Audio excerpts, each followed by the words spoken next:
Okay. Can you see it?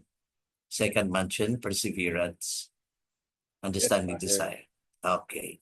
So the second mansion of Teresa of Avila, in a way, she entitled it Perseverance, so an understanding desire. So we will try to understand anong ibig sabihin nito, no?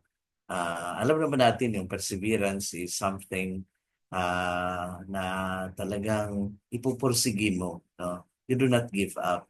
So, bakit? Ano nangyayari, no? Alam natin, the first mansion, self-knowledge. But then, that's the beginning of our prayer life. Pero sa second mansion, you have to persevere. Kasi dito ngayon, makikita natin there will be a lot of trials. So the second mansion involves much more effort than do the first, even though there is not as much danger. For now, it seems that souls in them recognize the dangers, and there is great hope they will enter further into the castle. No? So, kung naalala ninyo, pinagsabihan siguro kayo that in the first mansion, it is merong forward and trying to go forward in your prayer life. At the same time, you want to go back. No? So, abante, no? Avante, adelante, no? Sa Tagalog, atras, no? Nagkakaroon ng ah, ah, pag hindi mo makukuha yung nais mo, umaatras ka sa buhay panalangin. No? So, nangyayari yan dito sa second mansion din. Nagpatuloy lang. Kasi ang second mansion, is just a continuation. So the first mansion requires a lot of efforts because the soul is just beginning its journey. When you try to know who you are, yung self-knowledge, no, to discover kung ano ang nasa kalooban mo, simula lang yon ng journey. Ngayon, in the second mansion, it is assumed that the soul is already equipped, no? So ibig sabihin, marami sa atin for a very long time, we have stayed so much in the first mansion, trying to know who we are, ano ba talaga yung ating spirituality, mga kahinaan natin, no? Ngayon, dito sa second mansion, parang meron na tayong proper equipment. It's like a mountain climber that has to climb where others have passed already. So, ibig sabihin, may umakyat na, no? Ano bang inakyat natin? Siyempre, ang bundok ng Carmen, no? This is the ascent to Carmel, no? So, sino bang nauna sa atin? Yung ating mga banal, na nandun na sila. Tapos, they left behind mga equipments for us to survive along the way. So there is already a rope to cling to. So if you are a mountain climber, makikita mo na yung side ng mountain na inaakyatan mo ay meron ng tali, no? Makakaakyat ka na. There are steps to follow. The saints in Carmel passed this way. So it becomes easier because we can follow their example. So ito yung maganda sa atin sa Carmel kasi ang nanguna sa atin ay ang ating mga banal. Nandiyan sila John of the Cross, Teresa of Avila, Titus Brunsma, Mary Magdalene de Pazzi, no? So, at marami pang iba, no? Lahat ito tinahak nila ang way of perfection. And they teach us na ito ang dapat gawin. Yan. So, now, of all the mansions, the second mansion is dealt with mostly briefly by Saint Teresa. So, kung nagbabasa kayo ng Interior Castle, no? So, nagbabasa kayo sa journey through the moradas or the mansions, makikita ninyo na yung second mansion, parang ano lang siya, parang may connection siya sa first mansion. No? So, the experiences within this mansion surely constitute important components within the spiritual journey. However, Saint Teresa sees them as a logical continuation of the first mansion. Thus, she does not need to elaborate very extensively on them. So kung makikita ninyo, dun sa first mansion, mas nakakatakot yun kasi papasok ka, the castle itself is surrounded by many monsters. No? Alam naman natin na itong mga monsters na ito ay nagsisimbolize ng the seven capital sins. No? Nandiyan yung may ahas, no? Nandun yung mga hayop na who is trying to stop us from entering the way of perfection. So ngayon wala na ito kasi nandito na tayo sa second mansion. So parang the second mansion is like a go-through room, no? So go-through room between the first and the third. So Saint Teresa did not dwell much on describing the function of the second mansion. This room should be understood in connection with the first and as a prelude to the third mansion. Teresa stresses two themes for souls in this second mansion. Merong dapat discretion, pangalawa perseverance. Anong ibig sabihin ng discretion and perseverance ni Santa Teresa? So be discreet. This is no time for extreme acts of mortification.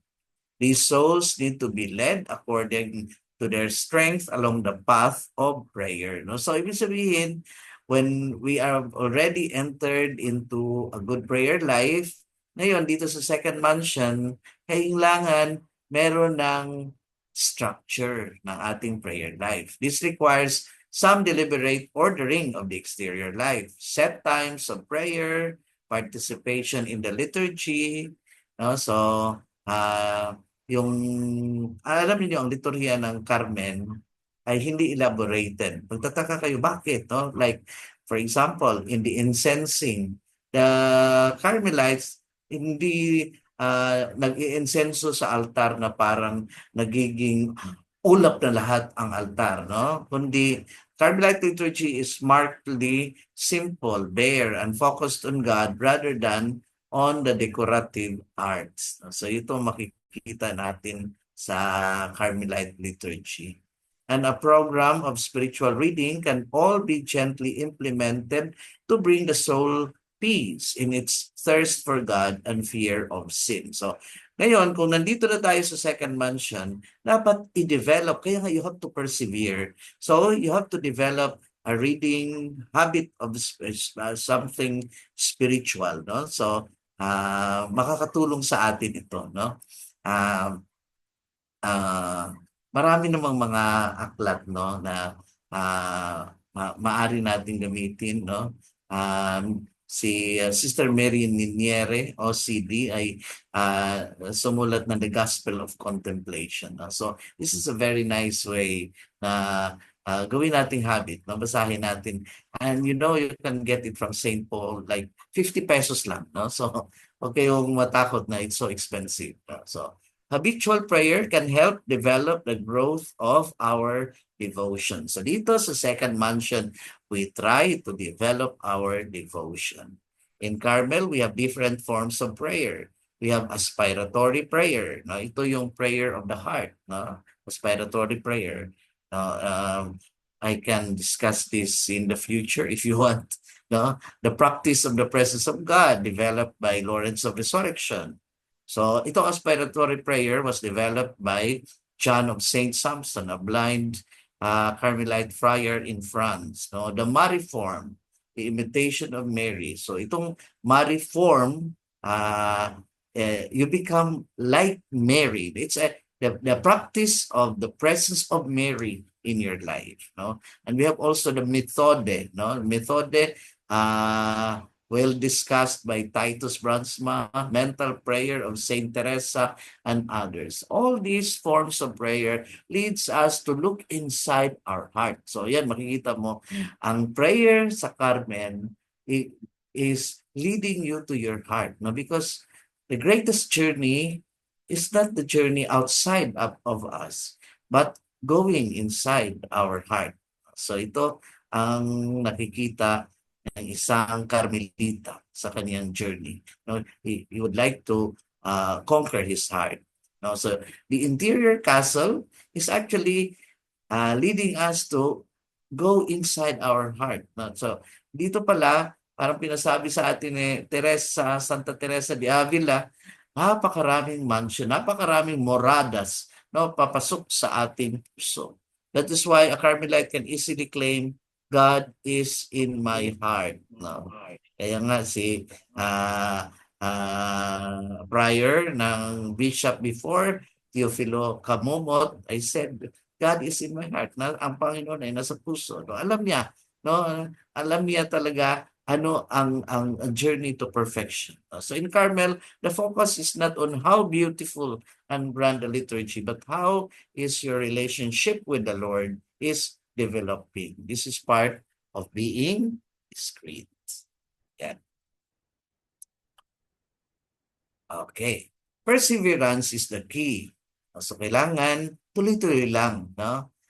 Violent bursts of devotion followed by long stretches of stupidity can only damage the soul and cause it to give up.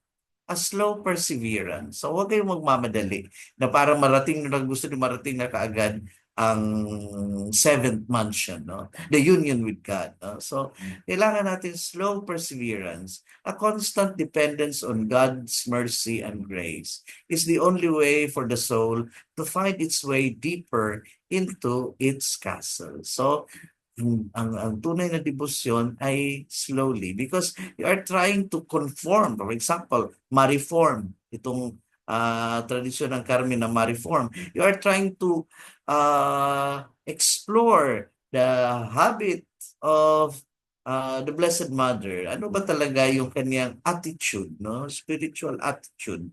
And you are trying to practice it, no? Kaya it is a slow process, but it can give you joy if you will take it easy. So ganun ang napakaganda dito sa mga devotions na ito. In the second mansion, we have come to earnestly desire to live life in God's way. Of course, hindi na tayo baguhan kung nasa second mansion na tayo. Kilala na natin ang Panginoon sa buhay natin. Meron ng self-knowledge nga eh. Diba sabi, self-knowledge is God's knowledge. No? So, meron ng knowledge of the Lord. No? But the pull of the world with its false pleasures and gratifications is still strong. So, pero mag-ingat daw tayo. Bakit? Kasi habang naglalakbay tayo papasok sa mga moradas, ang nangyayari, the material world is trying to distract us. No? The conflicts of loyalty become more intense as we face our significantly mixed motives. We experience increased spiritual attack. Ayun. So dito sa second mansion, habang nag-develop ka ng devotion, Satan will try to distract you. So siyempre, yun ang magaling gawain niya. No? So we experience increased spiritual attack. The enemy hammers away with the deception that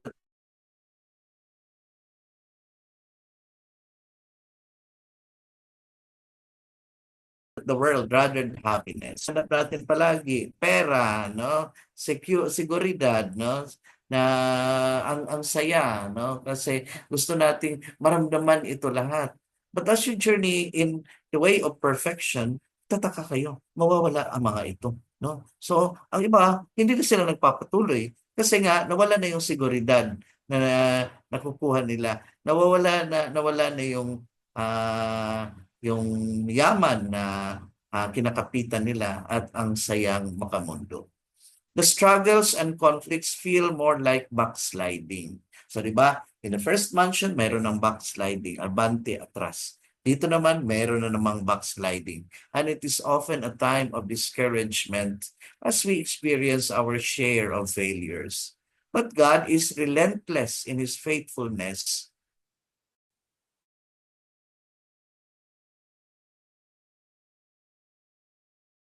and closer. So,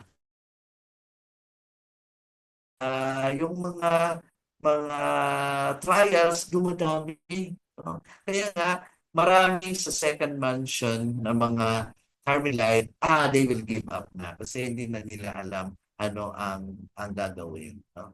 So, for what's happening in the first mansion, it does continue in the second mansion. Satan would not allow that we go on with our journey to perfection. There are ways where he tempts us to backslide.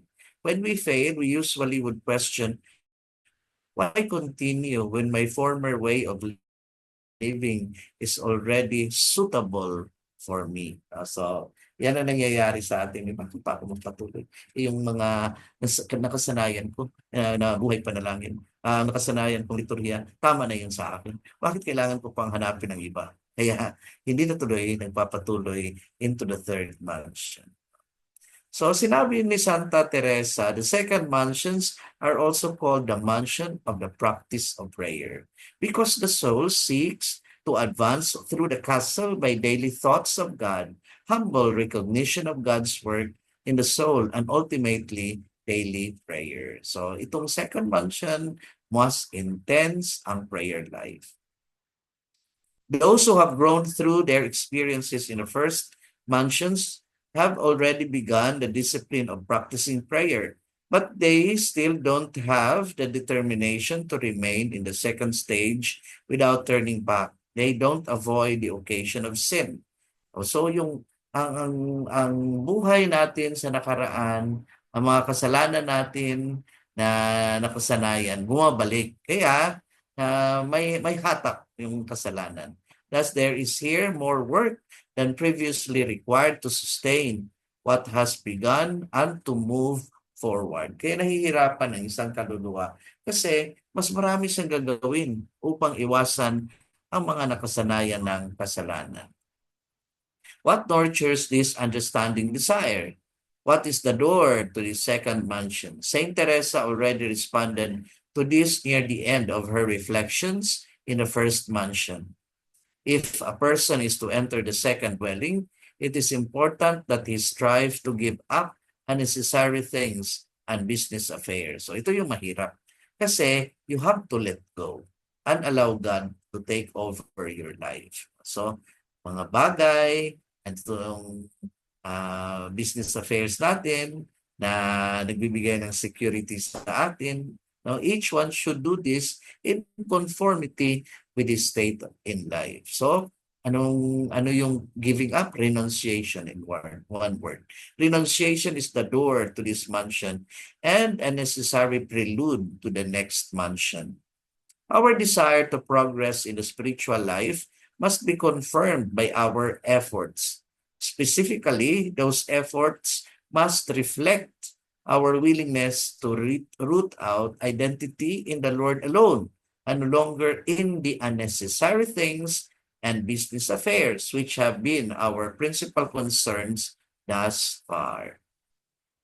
Our efforts must rest firmly upon our deepening self-knowledge that we are created in the image of God with a capacity for God. So this image and capacity are the keys to the understanding desire which characterizes this mansion. They are the foundation and meaning of any renunciation we initiate. No? So dapat bumalik tayo that what we are trying to do here in our journey to perfection, we are trying to reclaim our divinity, the being image of God, and our capacity to work for God, no? Our capacity na may patuloy ang misyon ng Panginoong Jesus. No? So ito ang mga susi, no, sa para mabuksan ang second mansion. The principal challenge confronting us within the second mansion is the determination that turning back is not an option. So, turning back, turning away from prayer life, anong mangyayari sa atin? Marami, they will give up prayer.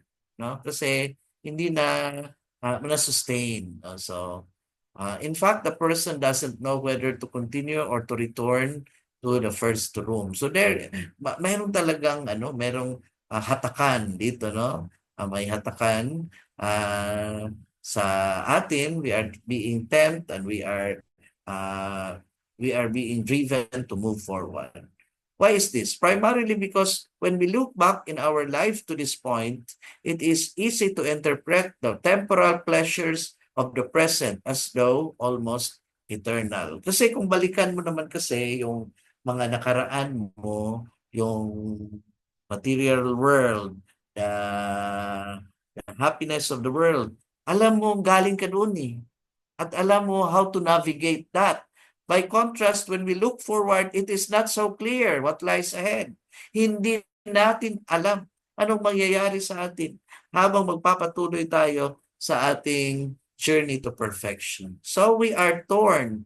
We do not know whether to continue or to return. Saint Teresa explains how our reason, faith, memory, will, and intellect assist us in determining to continue our journey and not to turn back.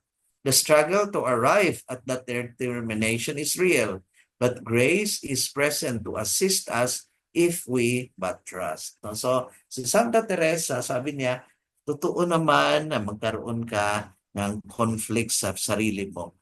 Pero magtiwala ka sa biyaya ng Diyos. Kasi ito yung magbibigay ng peace sa iyo. Saint Teresa said, my Lord, your help is necessary here. Without it, one can do nothing. So, you have to say that I am nothing without God. Kailangan natin ang tulong ng Panginoon para makapagpatuloy sa journey ng perfection. So what is the profile of prayer in the second mansion? In this mansion, the practice of prayer refers primarily to discursive meditation and simple recollection. So here, we try to develop silence. So manahimik, magnilay. Ito ang napaka-epektibong pamamaraan sa pagpasok sa second mansion. My prayer now has that more reflective quality of mental prayer rather than the basic verbal nature of vocal prayer. Nandiyan pa rin naman ang vocal prayer, no? Nandiyan pa rin yung ating mga devotions. Pero we try to settle for silence. Kaya nga, aspiratory prayer is napakahalaga rito. Alam mo ninyo at paano gagawin ang aspiratory prayer? No, so sabi ni John of Saint Samson sa atin, you just sit down and as you are rested, as you breathe in, you say, Jesus, I love you. And then as you breathe out, you can say, Mama Mary, I love you. A little thing, Jesus, I love you. Mama Mary, I love you. Jesus, I love you. Mama Mary, I love you. And then you try to feel the love of God in your heart, no? Kasi isa lang ang nais ng Panginoong Jesus, no?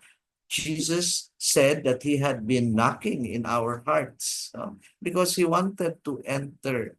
Ang tao kasi, dahil sa vocal prayer, palagi tayo nanghihingi, no? Bigyan mo ako, Panginoon, ng ganito, bigyan mo ako ng pera, bigyan mo ako ng pagkain. No? So, we become beggars before the Lord. No? Pero here, we try to return the love of God, no? Yung pagmamahal. God desires also love from us. At kung may ibigay natin sa Kanya, He would be happy, no? So ito yung napaka-simpleng pamamaraan ng second mansion. It is an exchange of love between God and man, between two lovers. So, reflective quality of mental prayer rather than the basic verbal nature of vocal prayer which characterized the first mansion. So, siyempre yung first mansion, doon talagang memorize natin ang lahat ng mga prayers, no? If you have, no? You try to lahat ng mga prayers na yan. Pero here, we are trying to develop quiet in our heart. Generally, experience of prayer is pleasant dito sa second mansion with occasional consolations. Alam niyo kasi makasustain sa atin, ito yung dapat iwasan, consolation. No? I have an awareness of my spiritual growth and the consolations I experience are a source of affirmation and encouragement. So, minsan kasi Parang sinasabi natin na itong consolation na na-experience natin, ito ang affirmation ni Lord na nandiyan siya. Di ba? Parang nagbibigay ka ng retreat. Kailangan maiyak yung mga audience mo para may confirmation na you are effective. So, pero hindi ganito ang nangyayari sa ating prayer life. However, this is not always the case. There are times of dryness and uncertainty. So dito sa second mansion, nagsisimula na ang ating dark night. When I question the value of continuing this journey on which I have set out, the temptation is to assume that consolations should be the norm if growth is truly taking place. So ito akong dito sa mansion na ito, hindi makakatulong that you try to reason out. Ang tendency kasi natin is to use our brain, no? We try to reason, no? So again, yun ang tawag din ay introspection. Do not engage in introspection, but rather, ano gagawin natin? Trust in the power of the Lord, in the heart. Listen to the voice of the Lord in the heart. And then, huwag masyadong magtiwala doon sa anong sinasabi sa utak. No? Kasi, napakaraming mga bagay, no?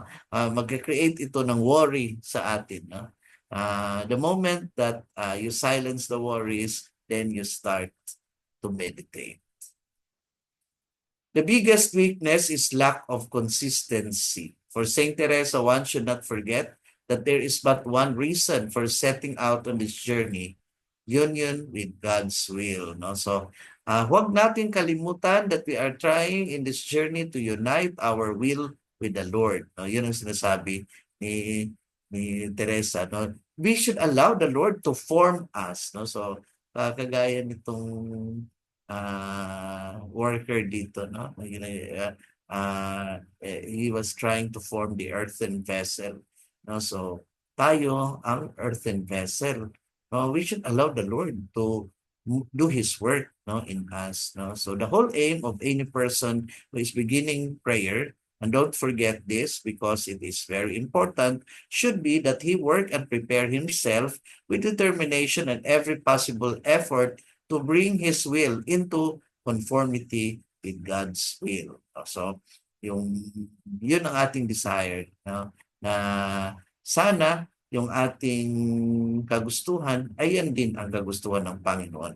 Ngayon, kung hindi siya in conformity with God's will, we should forget ano yung sa atin. No? You don't insist on it. No? So regarding relationship, ano nangyayari dito sa second mansion sa relasyon natin? Relationships in the second mansion are healthy generally. O, kasi you know already who you are. Meron ng self-knowledge eh. So they tend to remain focused on self-fulfillment and personal benefit. Kaya lang, dito sa second mansion, ang isang kaluluwa, ang iniisip pa rin niya ang kaniyang pansariling nais or pansariling nasa. No? So, ano ba makukuha ko rito? So, may palagi siyang question na gano'n. So, this tendency is more evident in professional relationships with business associates. It is less evident in those relationships which I perceive as having something to do with spiritual life. So the experiences of the second mansion also include a keener sense of the presence and power of evil. So dito daw sa second mansion, alam na natin saan dapat tayo dumaan para sa kabutihan at alam na natin ang mga tendencies na nagdadala sa atin into evil. Those in this mansion know that they must struggle against the evils which can lead them away from the pathways of spiritual journey. Particularly in this, are they aware of the need for a stable determination to maintain their efforts toward continuity and consistency in the journey. Kaya nga, mag-ingat na tayo. Kasi, Jesus said, the narrow gate is mahirap hanapin, no? The way is hard that leads to life, and those who find it are only few, no? Kasi nga itong dinadaanan natin na practice of perfection ay hindi po dumadaan dito ang karamihan, no? dumadaan po ang karamihan doon sa fleeting self-gratification, fleeting worldly joy. No? So ito, at alam natin na hindi ito ang tamang daan. So hearing God's call, there are many means at our disposal for hearing and responding to God's call. And we are more sensitive to these means in the second mansion. Saint Teresa teaches that we can hear the voice of God. No? So naririnig na natin ang tinig ng Panginoon, pero hardly we recognize it. No? Pero kung if you try, then it's all around you, no? The voice of God through words spoken by other good people. So yung mga kaibigan mo na nag-a-advise sa iyo, tinig yan ng Panginoon, or through sermons, no, sa mga humiliya, no, sa mga reflection na naantig ka, or through what is read in good books, or through the many things that are heard and by which God calls, or through illnesses and trials. So ito, kahit sa sakit, kahit sa mga trials, ito'y boses pa rin ng Panginoon. No? Or also through a truth that He teaches during the brief moments we spend in prayer. However lukewarm these moments may be, God esteems them highly. Ngayon, ako ay galing kay Teresa of Avila, lilipat ako sa isang santa, si Maria Magdalena de Pazzi. Bakit? Kasi si Maria Magdalena de Pazzi, si Teresa of Avila, meron siyang interior castle. Magtataka kayo kasi si Maria Magdalena de Pazzi, meron siyang the 7 degrees of divine love. And if you compare them, makikita ninyo pareho lang, no? Parang nagkopya sila, pero imposible. Kasi they never met with each other. Wala pang telephone sa panahon nila. Walang internet, no? So, Maria Magdalena de Pazzi was living in Florence, Italy, and Teresa was living in Avila, España. So, ang layo. Pero meron na siyang sinabi si Maria Magdalena de Pazzi tungkol sa trials. Sabi niya, trials are nothing else but the forge that purifies the soul of all its imperfections. So nasabi niya, huwag tayong matakot sa mga trials. No? Kasi nga, ito'y boses tinig ng Panginoon. At the same time, it is trying to purify us. So, Saint Mary Magdalene de Pazzi's degrees of divine love. So kung may moradas, mansion, castles, alam natin, circular ito, papasok sa loob, ang pinakasentro, yun ang 7th mansion. Saint Mary Magdalene de Pazzi, meron naman siyang 7 degrees of divine love. Okay. So ito yung the moradas, no? Galing sa labas, nandun ang moat, no? Pagkatapos, papasok tayo sa first mansion to the second mansion, which is, dito nalaman natin ngayon na ano lang pala siya, parang lagusan, no, to the third mansion. Ngayon, titingnan natin ang second degree of divine love, kasi ito yung topic natin ngayon. According to Mary Magdalene de Pazzi. So, sabi ni Mary Magdalene de Pazzi, the second degree of divine love is impatient love. Here, we are subject to too much turbulence, no stability in anything. So yun na nga, maraming trials sa parating. God cannot dwell in them as He would wish. No? So the Lord would like to stay in our heart, pero dahil sa dami pang mga preoccupations which are worldly preoccupations, nalalayo tayo sa Kanya. And God dwells only in tranquil hearts. So, pwede siyang manatili lang sa settled na puso. The neighbors are the occasion of bad feelings, jealousy, when they are aiming at virtues higher than theirs. So we try to compare, no? Kaya pala walang yung neighbor natin, tulong sila, pero at the same time sila rin ang okasyon para nagkakasala tayo, kasi we try to mas magaling yata yung kaniyang pamamaraan na panalangin, sa akin ay hindi, no? So would like to be more loved and more virtuous than others. So we try to compare. Kagaya ng rabbit na ito. Iniisip niya, yung isa, naiinis siya kasi mas maraming dahon. yung kanyang neighbor na gusto niyang nakawin. Tapos hindi niya alam na napakalaki pala ng bunga na nasa kanya. No? So, little regard of their inferiors. So ang mga nasa second mansion or nasa second degree of divine love ay wala sila masyado sa mga, they look down on their inferiors. No? So, ay nako, marami pa kayong kaining bigas. So, yan ang sinasabi nila sa kanilang mga samahan. So not grounded and less penetrating to self. So they try to develop self-knowledge pero hindi pa rin nagpe-penetrate. So ang daming mga katanungan ng nasa second mansion or nasa second degree of divine love. The characteristics of these impatient souls is not to adhere to anything. So nagtatanong sila, what spirit shall I fix upon? What perfection I shall reach? What way shall I take? Am I going to paradise or hell? How shall I see God? How shall I understand Him? Where shall I have my place? What glory will God give me? Now, without impatient love, souls would fall back into tepidity. No? So yun din ang ginamit ni Teresa de Avila, tepidity. No more enthusiasm. Kaya nga, kailangan natin yun, no? That we become impatient sa ating pagmamahal sa Panginoon. No?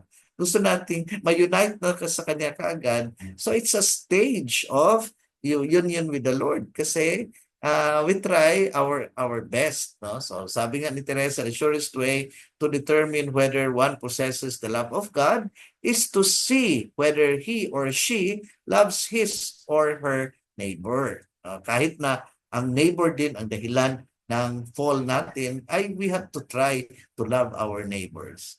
These two loves are never separated. Rest assured, the more you progress in love of neighbor, the more you love, your love of God will increase. So here, hindi lang self-knowledge. Now, you have to know more about your neighbor in a good way. Kaya meron siyang mga advice si Santa Teresa. No? So, parang ganito ang sinasabi niya sa atin. Choose friends and companions wisely. So, dapat daw maging malapit tayo sa mga spiritual persons. Have a regular spiritual direction. So, napakahalaga na makatulong sa second mansion yung mayroong magandang SD. No? Then be resolute in prayer. Be meditative. Yun na nga, no? So, ang prayer natin ay more silence. Embrace the cross in the hardships and brightness in prayers which inevitably would come. No? So, huwag matakot sa cross. Kasi ang krus naman na magdadala ng kaligtasan, di ba?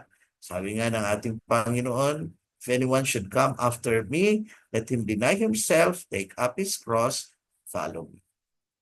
With perseverance, God will bring good even out of failure. So yun ang, wag matakot, ay nako, nagkamali ako sa aking journey to perfection. Just try your best kasi even in moments of failure, God can transform that into success. So balikan din natin ang first degree ni Mary Magdalene de Pazzi para lang siyang parang first mansion. The first degree of divine love is exercising love. So it is a unstable period of spiritual life. The soul passes through the heights and the depths and vice versa. Alternates of victory and defeat. No? So meron dito, yun na nga, yung sinasabi ko, adelante, avante, forward, atras, backward. No? Half successes and some advances, new beginnings, backslidings, and reverses, gradually frees itself from obstacles, confused and sad. No? So ang kaluluwa dito, dahil sa mga backslidings na ito, ay nalulungkot siya. So he turned to passing things. They do not love God for God's sake, but they love God for their own sake. So, parang sinasabi na ng Panginoon dito na, fight son, fight. No? Magsikap ka. Kaya mo yan. Pero sabi niya, I got Lord, it's too hard. I am going back. No? So, a backslider in heart shall be filled with his own ways, and a good man shall be satisfied from himself. No? So, parang ang ating model dito pa, mayroong isang taong nahulog siya sa bangin. Ngayon ay nakahawak siya ng puno, no? So, narinig niya, kasi gabi yun eh.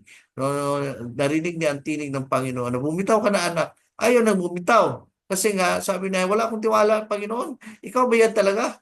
No? Pero nung bumitaw na siya, gumaga na, sa papa niya nakita, ang lapit na ng pala. No? Parang isang lipa na lang at marating na niya yung pinakababa. No? So, ang first mention, sabi ni Teresa, is self-knowledge. It's so important that even if you are raised right to the heavens, I should like you never to relax your cultivation of it. As long as we are on this earth, nothing matters more to us than humility. So, the third degree of divine love, so ano lang, daanan ko lang ito kasi baka ano rin dito, makuha dito sa third mansion ninyo sa susunod. So, the third mansion, the third degree of divine love ni Mary Magdalene de Pazzi is painful love. No, not praiseworthy because the feeling of this pain fades away due to pain. Soul thinks that it deserves hell, recognizes that it is no good in itself. Sadness did not spring from love of God, but from fear and love for itself. So mayroong spiritual gluttony. Gusto niyang malaman ang lahat. No? Soul fears that the consolations of this love will be taken away, fears the distasteful consequences in the life of sense by the absence of love.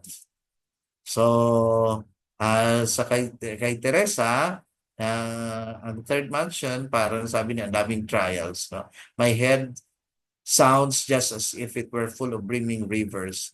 And then as if all the waters in those rivers came suddenly rushing downward, and a host of little birds seemed to be whistling, not in the ears, but in the upper part of the head, where the higher part of the soul is said to be. So parang ang dami niyang iniisip na hindi na niya alam anong gagawin. No? So ito yung diagram. So the first, the second, the third mansions, continuous, natural level. Pagkatapos ito, we will experience the dark night of the senses. No? So these are all part of the active way, no, to perfection. No? So purification on the personal, the unconscious. Pagkatapos itong dark night of the senses, ito, mahirap ito kasi maramdaman mo, dark night of the senses. Magkaroon ka pa ng rock bottom experience. So, ibig bagsak ka na talaga. Kung babagsak ka na diyan, ay wala na, hindi ka na makapagpatuloy. No? But if you continue, you will reach the fourth and the fifth mansion. And then you come before union with God through the dark night of the spirit. You are being purified of the collective unconscious. This is supernatural level. You become passive. And the last, of course, the union is the integration and transformation of love. Now, kay Mary Magdalene de Pazzi, the fourth kind of mansion, fourth kind of love, degree of love is love of abandon. Love entirely relaxed. It does not want, does not have, does not desire, save what God wants. So, nangyayari, meron ng initial union with God.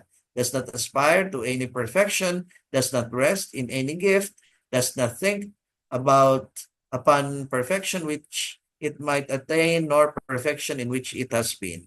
The goal is only to honor God. Does not fear temptation, rather it embraces temptation eagerly if such is the will of God, and rejoices to see its neighbor advance in perfection, the love of God more than itself. Now, dito sa love of abandon, hinati pa niya into four kinds of love. The idle love, the anxious love, the sated love, and the last is dead love. So, ikumpara natin yan ito. The interior castle, number one, the sinner enters through the self-knowledge. In the divine love, exercising love, the beginning of the journey of spiritual life. The second mansion, perseverance, accessible by prayer. So, yun ang ating discussion ngayon. In Mary Magdalene de Pazzi, second, impatient love, period of turbulence as the soul has no stability. Third, exemplary life through self-renunciation, period of trials.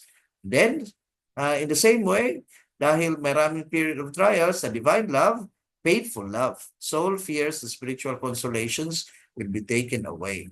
Then, the The fourth, God's presence is welcome. Then, sa divine love, may Mary Magdalene de Pazzi, idle love, abandon self for God. The fifth mansion is the betrothal to God. Initial, there is initial union and transformation. Then, sa kay Mary Magdalene de Pazzi, anxious love, desires to be one with God. So, nandun na yung initial desire to be one with God. Then, number 6, God's love is accepted. No? So, siyempre, when you are sa divine love, Satan love, you are satisfied in God's love. No? You accept din. No? Pareho lang. Number 7, the glory of the spiritual union with God is found. The soul enters the very center of the soul at the invitation of God and find Him resting there. So, sa interior castle, pagpasok mo raw sa seventh mansion, makikita mo ang Panginoon ang nagpapahinga. Ano gagawin mo? Makitulog ka na lang doon sa Kanya. Pero, sa degrees of divine love, pareho din. Na pagpasok mo daw, ayun, sabi ni Mary Magdalene de Pazzi, you will experience dead love. You rest in God in total abandonment. So the interior castle is a tower with 7 chambers in which 7 birds, each representing the soul, escape from their earthly predators by flying toward the sun, an image of heaven. So that's all. Maraming salamat. Baka may mga tanong kayo. Hello.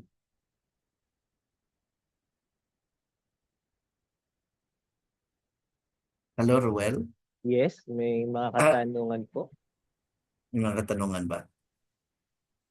Ito, pumapalakpak. Hindi ko marinig. Hindi, hindi, may emoticon ng pumapalakpak.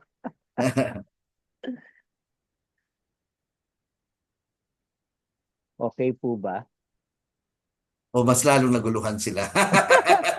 siguro Father, i-separate natin sa magkaroon tayo ng separate na kay Mary Magdalene de Pazzi. Ngayon ko lang narinig yan. Yes, oo. Kasi I studied it. I wrote kasi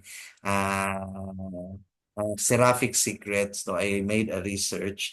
Tapos meron akong sinulat na aklat na The Seraphic Secrets and the Degrees of Divine Love of Mary Magdalene de Pazzi. Napakaganda.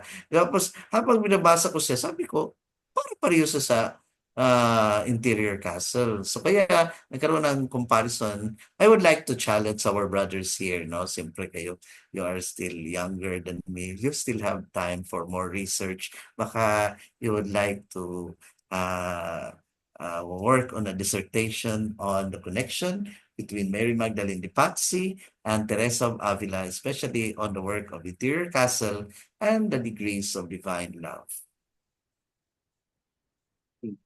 May mga questions po kayo? Clarification?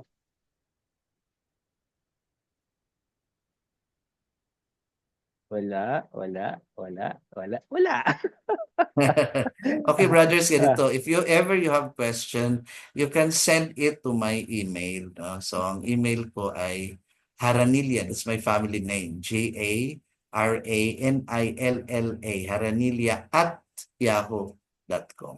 So, just introduce who you are para makilala kita. Yeah. Yun.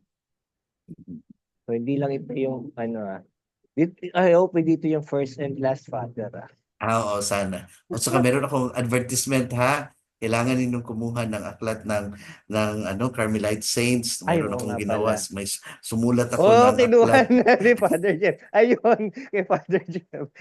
Oo, sumulat ako para sa inyo. No? Salamat po sa autographed copy. Oo, so para we can explore more about our saints. No? So, sino mo mag-aral tayo din, di ba?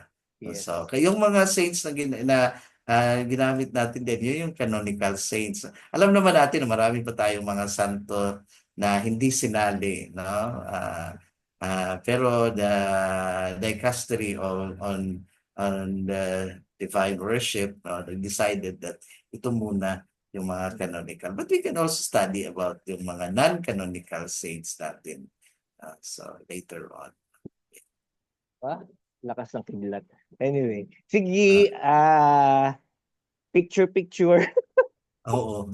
Naghang na yung aking camera rito. Hindi ko alam ano nangyari. Hindi, meron pa kayo. Meron pa kayo, Father. Sige. Okay, yan. Sige. Okay. Yan. Oh, walang camera si Father Kenneth.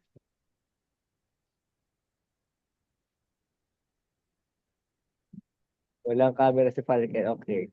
1, 2, 3.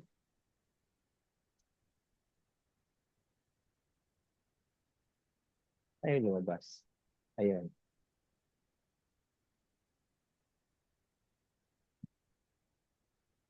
Okay. Okay, maraming salamat, brothers. Salamat po. Ay, may blessing. Blessing. Okay. Sige, in the name of Father and Son and the Holy Spirit. Amen. Amen. Father, we ask your blessing as we are about to retire tonight. May the Lady of Fatima continue to protect and to guide us.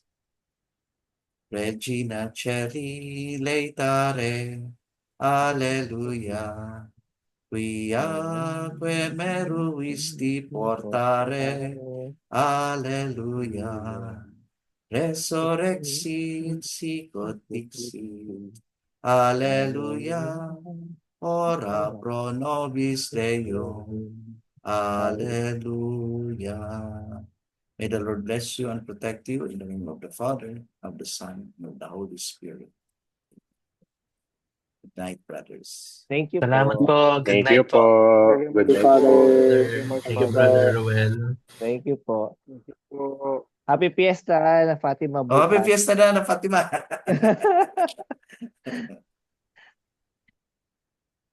Okay, Ruel. Good Apo. night. Good night po.